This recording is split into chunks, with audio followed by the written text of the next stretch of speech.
Hello students, आज के इस महत्वपूर्ण वीडियो में मैं आपको बताने वाला हूं बायोलॉजी क्लास 10th का पहला चैप्टर लाइफ प्रोसेस से अति महत्वपूर्ण 55 ऑब्जेक्टिव क्वेश्चन। तो यदि आप मैट्रिक के परीक्षार्थी हों, चाहे आप किसी भी स्टेट बोर्ड के हों या सीबीएसई बोर्ड के हों, तो आज का वीडियो आपके लिए काफ़ी लाभदायक और उपयोगी साबित होने वाला है। ये हिंदी मीडियम में बनाया गया है और इसमें कंप्लीट 55 क्वेश्चन लिए गए हैं और ये लाइफ प्रोसेस चैप्टर से है। तो ये वीडियो आपके लिए काफ़ी उपयोगी होने वाला है। आप वीडियो छोड़ के जाइए नहीं। यदि आपको मैट्रिक की परीक्षा इस साल देनी है तो ये वीडियो आप ही के लिए बना हुआ है। तो आइए शुरू करते हैं, देर नहीं करते हैं। और पहला क्वेश्चन है कि पादप में जाइलम उत्तरदायी है। तो पादप मतलब पौधे में जाइलम किस चीज़ के लिए उत्तरदायी है? तो इसका सही जवाब होगा जल का वहन करने के लिए, यानी जल का परिवहन करने के लिए। तो इसका सही जवाब होगा ए, जल का वहन करने के लिए। नेक्स्ट क्वेश्चन है क्वेश्चन नंबर 2 आपके स्क्रीन पर। पत्तियों में गैसों का आदान प्रदान कहाँ होता है? तो पत्ती में छोटे छोटे छिद्र होते हैं जिन्हें हम रंध्र कहते हैं। इसे अंग्रेजी में स्टोमाटा कहा जाता है। उसी से गैसों का आदान प्रदान होता है। तो सही जवाब है आपका बी, रंध्र। नेक्स्ट क्वेश्चन है बच्चों आपके लिए क्वेश्चन नंबर 3 आपके स्क्रीन पे। स्लाइड को सर्वप्रथम कंपाउंड माइक्रोस्कोप से देखा जाता है। तो 10x पर, 5x पर, 25x पर और 45x पर। तो इसका सही जवाब होगा 10x पर, यानी कि ऑप्शन नंबर बी सही जवाब है। नेक्स्ट क्वेश्चन है क्वेश्चन नंबर 3 आपके लिए। रक्त का कौन सा अवयव घायल स्थान से रक्त स्राव के मार्ग को रक्त का थक्का बनाकर अवरुद्ध करता है? तो इसका सही जवाब होगा प्लेटलेट्स। ये थक्का बनने में मदद करता है। तो सही जवाब है प्लेटलेट्स और ये है ऑप्शन सी में। तो सही जवाब हुआ सी, प्लेटलेट्स। नेक्स्ट क्वेश्चन है बच्चों क्वेश्चन नंबर 5। हृदय से रक्त रुधिर को संपूर्ण शरीर में पंप किया जाता है। फेफड़ों द्वारा, निलय द्वारा, आलिंदों द्वारा, इनमें सभी। तो निलय के द्वारा हृदय से रक्त जो है, यानी जिसको ब्लड या रुधिर कहते हैं, शरीर के में पंप किया जाता है। तो सही जवाब है बी, निलय द्वारा। नेक्स्ट क्वेश्चन है क्वेश्चन नंबर 6 आपके स्क्रीन पर।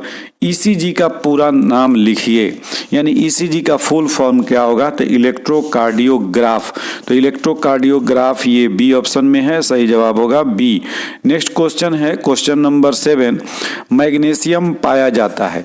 तो मैग्नीशियम क्लोरोफिल में पाया जाता है, इसलिए सही जवाब होगा आपका मैग्नीशियम क्लोरोफिल में पाया जाता है, ऑप्शन नंबर ए। तो नेक्स्ट क्वेश्चन है आपका क्वेश्चन नंबर 8। निम्नलिखित में किसे कोशिका का ऊर्जा मुद्रा के रूप में जाना जाता है? तो इसका सही जवाब होगा एटीपी यानी ऑप्शन नंबर 20। नेक्स्ट क्वेश्चन है बच्चों क्वेश्चन नंबर 9। पौधों में श्वसन क्रिया के अंतर्गत एडीपी के टूटने से कितनी ऊर्जा मुक्त होती है? तो इसका सही जवाब होगा सी, 3.5 kilojoule per mole, option number C. Next question है बच्चों क्वेश्चन नंबर 10।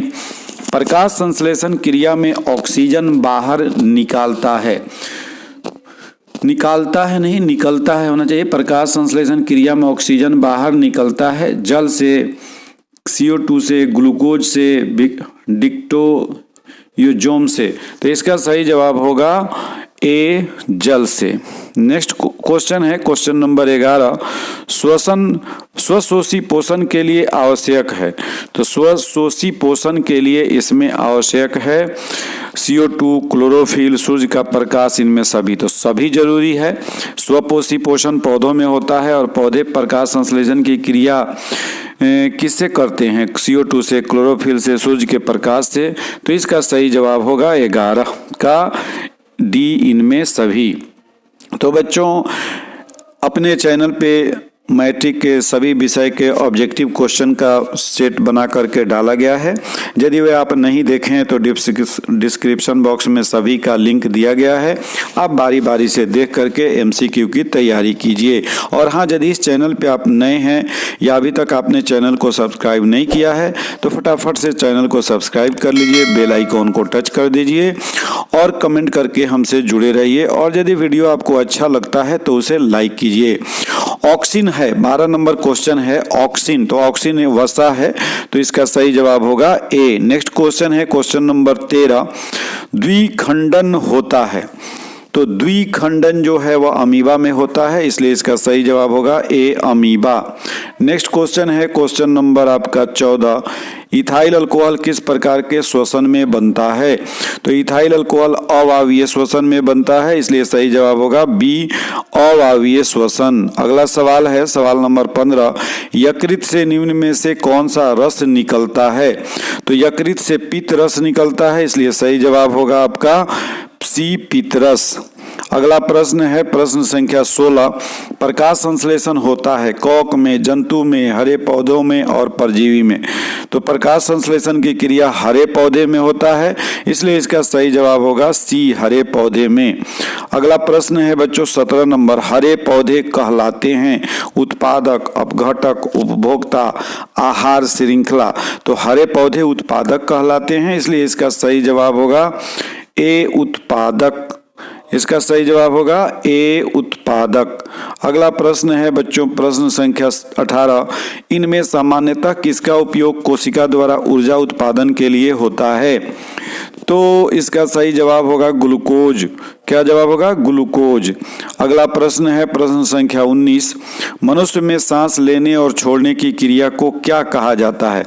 तो मनुष्य में सांस लेने और छोड़ने की क्रिया को श्वासोच्छ्वास कहते हैं, इसलिए इसका सही जवाब होगा बी, श्वासोच्छ्वास। अगला प्रश्न है बच्चों 20 नंबर प्रश्न है, निश्वास द्वारा निकली वायु में रहती है। तो जो सांस हम छोड़ते हैं उसी को निश्वास कहते हैं, और इसमें वायु जो निकलता है उसमें CO2 रहता है, इसलिए सही जवाब होगा ए, CO2। अगला प्रश्न है प्रश्न संख्या 21, आपके स्क्रीन पर प्रकृति में ऑक्सीजन का संतुलन कैसे बना रहता है। तो प्रकृति में ऑक्सीजन का संतुलन जो है वह प्रकाश संश्लेषण के द्वारा बना रहता है। पौधे प्रकाश संश्लेषण में CO2 का उपयोग करते हैं और उसके बाद ऑक्सीजन को छोड़ते रहते हैं, तो इस तरह से प्रकृति में ऑक्सीजन का संतुलन बना रहता है। तो सही जवाब होगा इसका बी, प्रकाश संश्लेषण। अगला प्रश्न है प्रश्न संख्या 22, रक्त इनमें से किसकी उपस्थिति के कारण लाल दिखता है। तो लाल जो है वह दिखने के कारण हीमोग्लोबिन है, इसलिए इसका सही जवाब होगा बी, हीमोग्लोबिन। अगला प्रश्न है प्रश्न संख्या 23, इनमें कौन प्रकाश संश्लेषी अंगक है। प्रकाश संश्लेषी अंगक जो है वह हरितलवक है, इसलिए इसका सही जवाब होगा ए। अगला प्रश्न है प्रश्न संख्या 24, वायुमंडल में CO गैस की उपस्थिति है। वायुमंडल में CO2 गैस है, ये यहाँ पर होना चाहिए CO2। तो CO2 गैस की उपस्थिति 0.03% है, ये है CO2। CO2 की उपस्थिति 0.03%। नेक्स्ट प्रश्न है आपके स्क्रीन पर 25 नंबर, ग्रहणी भाग है। तो ग्रहणी जो है वह छोटी आंत का एक भाग होता है, तो इसका सही जवाब होगा सी, छोटी आंत। अगला प्रश्न है प्रश्न संख्या 26, हरे पौधों में पोषण की विधि कहलाती है। तो हरे पौधों में पोषण की जो विधि है वह स्वपोषण है, इसलिए सही जवाब होगा आपका सी, स्वपोषण। अगला प्रश्न है प्रश्न संख्या 27, अमीबा है। तो अमीबा जो है वह प्राणी समभोजी पोषण है कि मृत जीवी है कि स्वपोषी है। तो प्राणी समपोषी है अमीबा, इसका सही जवाब होगा सी, प्राणी समपोषी। अगला प्रश्न है 28, लार में कौन सा एंजाइम पाया जाता है। तो लार में एमाइलेज पाया जाता है, इसलिए इसका सही जवाब होगा सी, एमाइलेज। अगला प्रश्न है प्रश्न संख्या 29, वसा का पाचन किसके द्वारा होता है। तो वसा का पाचन जो है वह लाइपेज के द्वारा होता है, इसलिए सही जवाब होगा डी। अगला प्रश्न है बच्चों, प्रश्न संख्या 30, मनुष्य में पाचन क्रिया कहाँ आरंभ होती है? तो मनुष्य में पाचन की क्रिया मुंह से ही शुरू हो जाती है, इसलिए इसका सही जवाब होगा मुख, ऑप्शन नंबर सी। तो इस तरह से बच्चों महत्वपूर्ण वीडियो के लिए आप बने रहिए। यहाँ 9 से लेकर 12 तक के मैथमेटिक्स के साथ साथ इम्पोर्टेंट साइंस के भी वीडियो आपको मिल जाएंगे। और यदि वीडियो आपको अच्छा लगता है तो इसे ज़रूर लाइक करेंगे और अपने दोस्तों में शेयर करेंगे। और हाँ, अभी तक तो आपने चैनल को सब्सक्राइब कर ही लिया होगा। यदि अभी तक आपने चैनल को सब्सक्राइब नहीं किया है तो चैनल को फटाफट से सब्सक्राइब करके बेल आइकॉन को दबा दीजिए। मनुष्य में पाचन क्रिया कहाँ आरंभ होती है? तो इसका सही जवाब हमने बताया सी, मुख गुहा, मुख में। मान लीजिए 31 नंबर प्रश्न है, किस पाचक रस के प्रभाव से अमाशय में दूध थक्का सा जम जाता है? किस पाचक रस के प्रभाव से? तो इसका सही जवाब होगा रेजिन। तो रेनिन नहीं, ये रेजिन है, तो इसका सही जवाब होगा बी, रेजिन। अगला प्रश्न है प्रश्न संख्या 32, मानव हृदय में कितने कोष्ठ होते हैं? तो मानव हृदय में 4 कोष्ठक होते हैं, जिसे अंग्रेजी में चेम्बर कहते हैं। तो इसका सही जवाब होगा डी, 4। अगला प्रश्न है बच्चों, प्रश्न संख्या है आपका 33, मानव हृदय का औसत परकुंचन दाब है, माने लगभग होता है, तो औसत परकुंचन है ये, तो ये 120 mmHg होता है। तो सही जवाब होगा 120 mm। अगला प्रश्न है प्रश्न संख्या 34, पौधों में वाष्पोत्सर्जन किस भाग में होता है? तो पौधे में वाष्पोत्सर्जन जो है वह पत्ती में होता है, इसलिए सही ऑप्शन है आपका सी। अगला प्रश्न है बच्चों प्रश्न संख्या 35, मनुष्य का हृदय प्रति मिनट कितनी बार धड़कता है? तो मनुष्य का हृदय प्रति मिनट 72 बार धड़कता है, इसलिए सही जवाब होगा बी। अगला प्रश्न है प्रश्न संख्या 36, आपके स्क्रीन पे, मस्तिष्क उत्तरदायी है। तो मस्तिष्क किस चीज के लिए उत्तरदायी है? सोचने के लिए, हृदय स्पंदन के लिए, शरीर का संतुलन बनाने के लिए। तो मस्तिष्क जो है वह सबके लिए उत्तरदायी होता है, इसलिए इसका सही जवाब होगा डी, इनमें सभी। अगला प्रश्न है बच्चों प्रश्न संख्या 37 है कि मनुष्य में रुधिर क्षमता है, माने फिल्टर होता है, वह बोमेन संपुष्ट में। तो इसका सही जवाब होगा बी, बोमेन संपुष्ट में। अगला प्रश्न है 37, प्रत्येक गुर्दे में कितने नेफ्रॉन होते हैं? तो प्रत्येक गुर्दे में लगभग 1,30,000 नेफ्रॉन होते हैं, तो इसका सही जवाब होगा बी, 1,30,000। 39 नंबर प्रश्न है, पादप अपशिष्ट संचित रहते हैं, यानी पौधों में अपशिष्ट जो है वह कहाँ संचित रहता है? पत्ती में, छाल में, कोशिकीय रिक्तियों में। तो इस सभी में रहता है, इसलिए इसका सही जवाब हो जाएगा डी, इनमें सभी। अगला है 39 नंबर प्रश्न, मनुष्य में कौन उत्सर्जी अंग नहीं है? जैसे यहाँ दिया हुआ है फेफड़ा, यकृत, अग्न्याशय और वृक्क, तो इसमें उत्सर्जी अंग नहीं पूछ रहा है, इसलिए इसका सही जवाब होगा अग्न्याशय, यानी option number C. Next question है 41, डायलिसिस मशीन द्वारा रक्त के शुद्धिकरण की प्रक्रिया को क्या कहते हैं? तो इसको हीमोडायलिसिस, डायलाइसेट, सेल्फोफेन या डायलाइजर। तो इसको हीमोडायलिसिस कहते हैं, इसलिए सही ऑप्शन होगा आपका ए। अगला प्रश्न है प्रश्न संख्या 42, सामान्यतः ग्लोमेरुलर फिल्ट्रेट में निम्नलिखित में कौन उपस्थित नहीं होता? तो एल्ब्यूमिन उपस्थित नहीं होता है, इसलिए सही जवाब होगा इसका डी। नेक्स्ट क्वेश्चन है बच्चों क्वेश्चन नंबर 43, जीवों के शरीर से उपापचयी क्रियाओं के फलस्वरूप उत्पन्न अपशिष्ट पदार्थों का निष्कासन क्या कहलाता है? तो उत्सर्जन कहलाता है, इसलिए इसका सही जवाब होगा बी। नेक्स्ट क्वेश्चन है क्वेश्चन नंबर 44, वृक्क की भीतरी नतोदर सतह जहां से वृक्क धमनी वृक्क में प्रवेश करती है तथा वृक्क के सिरा बाहर निकलती है को क्या कहते हैं? वृक्क को अंग्रेजी में किडनी कहा जाता है। तो ये किडनी के बारे में प्रश्न है कि किडनी के भीतरी नतोदर सतह जहां से वृक्क धमनी वृक्क में प्रवेश करती है तथा वृक्क सिरा बाहर निकलती है को क्या कहते हैं? तो इसको हम हाइलम कहते हैं, और इसका सही जवाब होगा सी। नेक्स्ट क्वेश्चन है बच्चों, क्वेश्चन नंबर 45 आपके स्क्रीन पर। निम्नलिखित में कौन प्रोटीन एवं एमिनो अम्ल के विखंडन से बनता है? तो प्रोटीन और एमिनो अम्ल के विखंडन से यूरिक अम्ल, अमोनिया, यूरिया सभी बनता है, इसलिए आंसर होगा सभी। 46 नंबर प्रश्न है आपके स्क्रीन पर कि यूरिया रक्त में कहां से प्रवेश करता है? तो ये यकृत से प्रवेश करता है, इसलिए इसका सही जवाब होगा बी, यकृत। अगला प्रश्न है बच्चों 47 नंबर आपके स्क्रीन पर। वृक्क किस जय प्रक्रम का हिस्सा है? तो ये उत्सर्जन का हिस्सा है, इसलिए सही ऑप्शन ए में ही है, इसलिए इसका सही जवाब लिखेंगे ए, उत्सर्जन। नेक्स्ट क्वेश्चन है बच्चों 47 नंबर। रेजिन किस पौधे का उत्सर्जी पदार्थ है? तो बबूल, कनेर, पीपल, चीड़। तो चीड़ का है ये, तो इसलिए सही जवाब होगा इसका चीड़।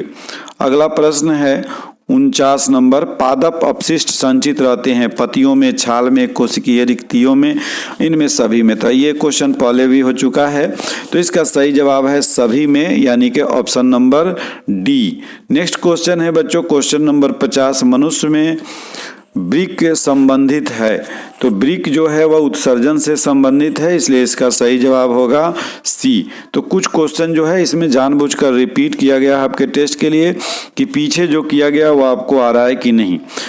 अगला प्रश्न है निम्नलिखित में कौन उत्सर्जी अंग है? तो निम्नलिखित में कौन उत्सर्जी अंग है? वृक्क है, अग्न्याशय है, आँख है, इनमें कोई नहीं। तो इसमें वृक्क जो है वह जो उत्सर्जी अंग है, अग्न्याशय, आँख तो है नहीं, तो इसलिए इसका सही जवाब हो जाएगा वृक्क ए। अगला प्रश्न है प्रश्न संख्या 52। किस ग्रंथि के कारण त्वचा एक उत्सर्जी अंग है? तो श्वेत ग्रंथि, दुग्ध ग्रंथि, श्लेष्म और स्नेह। तो इसका सही जवाब होगा श्वेत ग्रंथि, ऑप्शन नंबर ए। तो बच्चों इसका बाद जो है वह 53 नंबर प्रश्न में है। मनुष्य में कार्बन डाइऑक्साइड का उत्सर्जन किससे होता है? तो मनुष्य में कार्बन डाइऑक्साइड का उत्सर्जन वृक्क से तो होगा नहीं, त्वचा से भी नहीं होता, यकृत से भी नहीं होता, फेफड़ा से होता है, तो सही जवाब होगा सी, फेफड़ा। अगला प्रश्न है प्रश्न संख्या 54। निम्नलिखित में से कौन सा पदार्थ अमोनिया के साथ मिलकर यूरिया बनाता है? तो अमोनिया के साथ मिलकर यूरिया ऑक्सीजन बनाता है, इसलिए सही जवाब होगा सी। अगला प्रश्न है प्रश्न संख्या 55 और यह अंतिम प्रश्न है आपके लिए। प्राग नलिका का बीजांड की ओर से वृद्धि करना किस प्रकार का अनुवर्तन है? तो ये एंजाइम, रसायन, प्लाज्मा रसायन अनुवर्तन। तो ये रसायन अनुवर्तन है, तो सही जवाब होगा इसका डी। तो इस तरह से बच्चों 55 क्वेश्चन हमने कर लिया। अगले पेज पे यहाँ पे आपके स्क्रीन पे सभी के आंसर भी दिए गए हैं, तो आप इसको नोट भी कर सकते हैं और वीडियो को पॉज करके क्वेश्चन को, जो भी महत्वपूर्ण क्वेश्चन आपको लगे उसको लिख सकते हैं, और यहाँ पर सभी के आंसर हमने दे दिया है।